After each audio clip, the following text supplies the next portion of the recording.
In my last video, I talked about the journey a man travels as he ages. I think one of the most important questions we can ask ourselves is, now what am I going to do? Because the answer to that question defines our path, our journey. But first, I want to talk about the concept of purpose and the question of, how do I find my purpose? Of the 9 pillars of well-being, pillar number 1, having purpose, I think is the most important.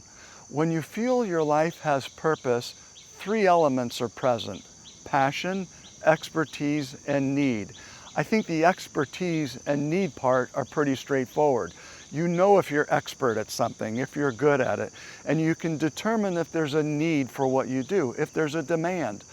The passion part, I think, is a little bit more complicated, but this is how it feels. You wake up in the morning excited about the day ahead. You enjoy the people you're with or the people you're working with. You experience a sense of flow when you do your work. You feel like you're making a difference and people appreciate you, and you experience a range of positive emotions: joy, creativity, fun, enthusiasm. Those are some of the indications that there's passion.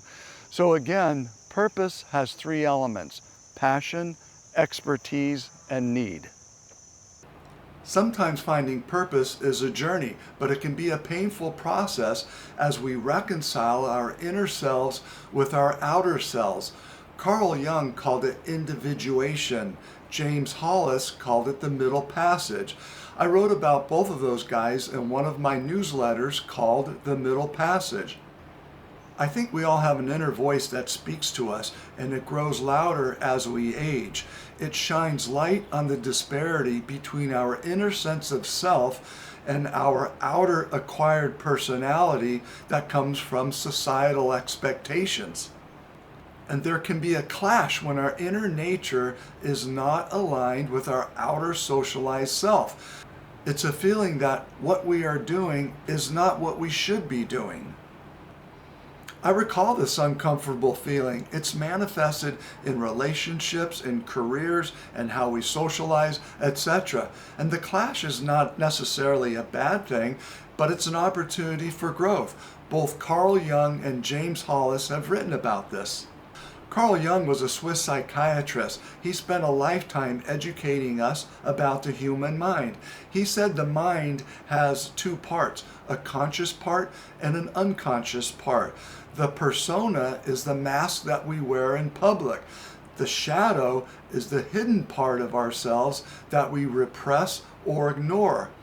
Jung spent a lot of time talking about individuation. It's a journey of becoming who we really are, our authentic self. It's a drive to self-discovery, self-realization. It helps us align our conscious and unconscious selves. Individuation, he said, can be messy, but it also has a lot of meaning.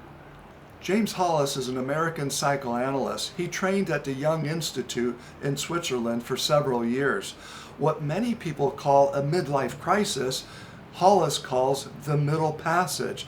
It's a journey, he says, not a breakdown. It can be painful, but it can also lead to profound personal growth.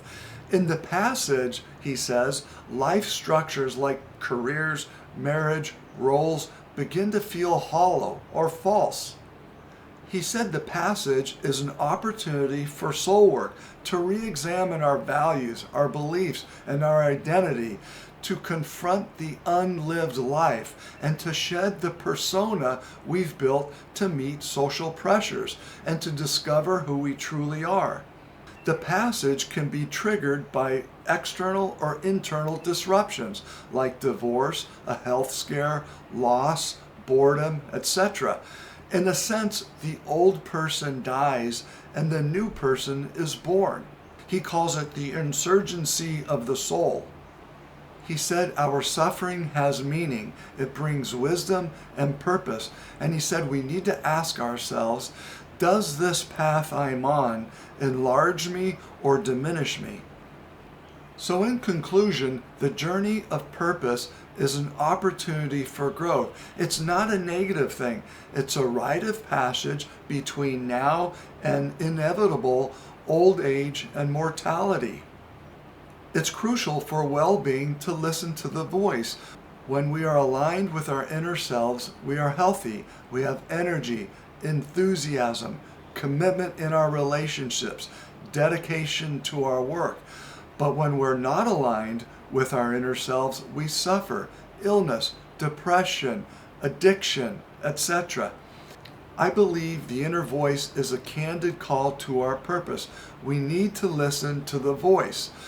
I have links below for my newsletter, The Middle Passage, and information on Carl Jung and James Hollis, and links to 2 of Hollis's books.